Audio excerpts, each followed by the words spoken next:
Shalom bagi kita semua, bagaimana kabarnya hari ini? Semoga kita semua dalam sukacita dan anugerah dari Tuhan. Ya, hari ini saya bersyukur akan membagikan firman Tuhan kepada kita semua dari Ibrani pasal 12 ayat 1 sampai dengan ayatnya yang kelima. Namun sebelumnya mari kita bersatu dalam doa. Tuhan Yesus, kami bersyukur hari ini kami mau belajar dari kebenaran firman Tuhan. Membuat kami mengerti, memahami, dan melakukannya dengan setia dalam kehidupan kami. Dalam nama Tuhan Yesus kami berdoa. Amin.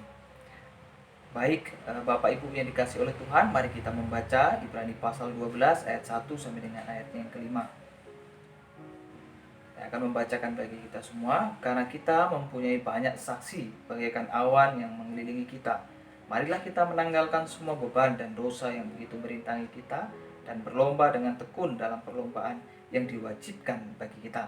Marilah kita melakukannya dengan mata yang tertuju kepada Yesus, yang memimpin kita dalam iman, dan yang membawa iman kita itu kepada kesempurnaan, dan dengan mengabaikan kehinaan, tekun memikul salib ganti sukacita yang disediakan bagi Dia, yang sekarang duduk di sebelah kanan tahta Allah. Ingatlah selalu akan Dia, yang tekun menanggung bantahan yang sehebat itu terhadap dirinya dari pihak orang-orang berdosa, supaya jangan kamu menjadi lemah dan putus asa. Dalam pergumulan kamu melawan dosa, kamu belum sampai mencucurkan darah, dan sudah lupakah kamu akan nasihat yang berbicara kepada kamu seperti kepada anak-anak? Hai anak-anak, janganlah anggap enteng didikan Tuhan, dan janganlah putus asa apabila engkau diperingatkannya. Ayat ke-6 saya baca sekalian. Karena Tuhan menghajar orang yang dikasihinya dan menyiksa orang yang diakuinya sebagai anak. Ya, Bapak Ibu yang dikasih oleh Tuhan, hari ini kita akan belajar di bawah satu tema kita, yaitu perlombaan iman. Bapak Ibu yang dikasih oleh Tuhan, pernahkah kita berpikir bahwa hidup kita itu adalah seperti sebuah perlombaan digambarkan oleh firman Tuhan, seperti seorang pelari yang harus mencapai garis akhir, atau seorang olahragawan yang dengan disiplin dalam hidupnya demi mencapai target yang telah ditentukan dalam perlombaan. Demikian hidup kita digambarkan oleh penulis kitab Ibrani, bahwa kita semua masuk dalam satu perlombaan yang diwajibkan bagi kita. Oleh karena itu, nasihat apa yang diberikan kepada kita semua untuk masuk dalam perlombaan iman yang disampaikan oleh penulis kitab Ibrani? Yang pertama, bahwa kita harus menanggalkan segala beban dan dosa untuk masuk dalam perlombaan tersebut. Jangan ada lagi beban atau dosa yang merintangi kita untuk masuk dalam perlombaan itu. Mengapa? Karena beban dan dosa yang kita bawa itu bisa menghambat kita untuk dapat menyelesaikan kewajiban kita dalam pertandingan itu. Bahkan mungkin sebelum kita ikut bertanding, kita bisa sudah jatuh, bahkan kita sudah bisa kalah, putus asa, dan menyerah. Oleh karena itu diingatkan oleh firman Tuhan bagi kita hari ini, supaya kita menanggalkan segala beban dan dosa yang merintangi kita. Kita bisa menjadi lemah dan putus asa, kita bisa menjadi frustasi, bahkan kita mungkin akan mengakhiri pertandingan itu dengan tidak baik, gagal total. Oleh karena itu, tanggalkan segala sesuatu yang merintangi setiap hidup kita untuk masuk dalam perlombaan iman itu. Karena itu yang pertama, tanggalkan segala beban. Apa bebanmu? Apa dosa yang terus terbawa dalam hidupmu sampai hari ini? Tanggalkan semuanya. Kenapa? Karena kita akan dibawa masuk dalam perlombaan.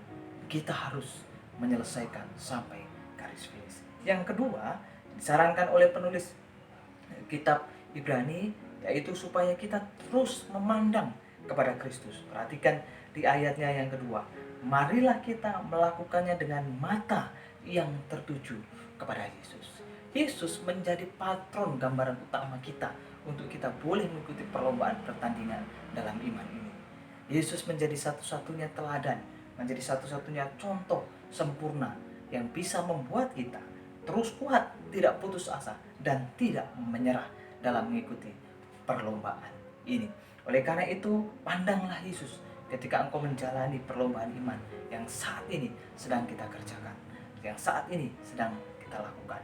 Pandang Yesus, lihat kepada Yesus, bahwa Yesus jauh mungkin tidak sebanding dengan apa yang kita alami saat ini. Kesukaran, kesulitan, penderitaan, tantangan hidup tidak sebanding dengan apa yang dialami oleh Tuhan Yesus. Dikatakan di ayatnya yang keempat itu, dalam pergumulan kamu melawan dosa, kamu belum sampai apa? Mencucurkan darah. Kristus bukan hanya mencucurkan darah, bahkan nyawanya dikorbankan demi kebaikan umat manusia, demi Anda dan saya. Ketika kita menghadapi persoalan, ketika kita menghadapi tantangan pergumulan hidup dalam menyelesaikan perlombaan iman yang sedang kita ikuti ini, maka pandanglah Yesus yang telah memberikan teladan sempurna dalam hidup kita. Karena itu, ketika kita memandang kepada Yesus, kita akan melihat Yesus dengan tekun, dengan setia, dengan taat menyelesaikan garis akhir itu, dan Yesus menang pada akhirnya. Gambaran ini pun yang harus kita miliki, dan kita juga harus iman bahwa kita pun pasti bisa menang. Bapak Ibu yang dikasihi oleh Tuhan, penulis Ibrani pun memberikan contoh bagaimana Tuhan memampukan orang-orang terdahulu, saksi-saksi iman yang ditunjukkan oleh penulis kitab. Dikatakan seperti bagaikan awan yang mengelilingi kita. Ada banyak orang-orang terdahulu yang menang dalam mengikuti perlombaan iman mereka. Mereka berhasil, mereka sukses. Bahkan mereka mencapai garis akhir dan menjadi teladan iman yang luar biasa. Apa kuncinya? Apa rahasianya? Ya, yang pertama, menanggalkan segala dosa yang merintangi, beban yang merintangi, yang bisa membuat putus asa, frustasi, dan menyerah. Yang kedua, terus memandang kepada Tuhan yang ada di garis finish sana, yang menantikan kita untuk menyelesaikan dengan baik. Oleh karena itu, tetap teguh di dalam Tuhan, tetap kuat di dalam Tuhan. Apapun pergumulan kita, apapun tantangan kita yang sedang kita alami, tetap teguh di dalam Tuhan, berdiri kokoh di dalam Tuhan. Tanggalkan segala beban hidup kita dan dosa-dosa yang merintangi kita. Terus pandang kepada Yesus, terus melihat Dia, teladan yang sempurna dalam hidup kita. Kiranya Tuhan memberkati kita dalam situasi dan kondisi yang sulit saat ini, pergumulan, tantangan yang juga berat. Tapi kita mau melihat kita semua orang-orang percaya, orang-orang beriman menyelesaikan pertandingan iman dengan baik, finishing well. Tuhan Yesus memberkati. Mari kita berdoa. Tuhan Yesus, terima kasih hari ini kami bersyukur belajar dari kebenaran firman Tuhan tentang pertandingan iman yang harus kami lakukan. Dengan berbagai pergumulan, tantangan sekalipun, kami harus tetap menjalankan pertandingan itu dengan setia. Kami percaya Allah akan memampukan kami untuk mengikuti pertandingan itu. Ajar kami untuk terus menanggalkan segala beban dan dosa kami, bahkan terus mata kami tertuju kepada Kristus, memandang kepada Kristus, teladan yang sempurna itu. Terima kasih Tuhan. Kami bersyukur dalam nama Tuhan Yesus. Amin.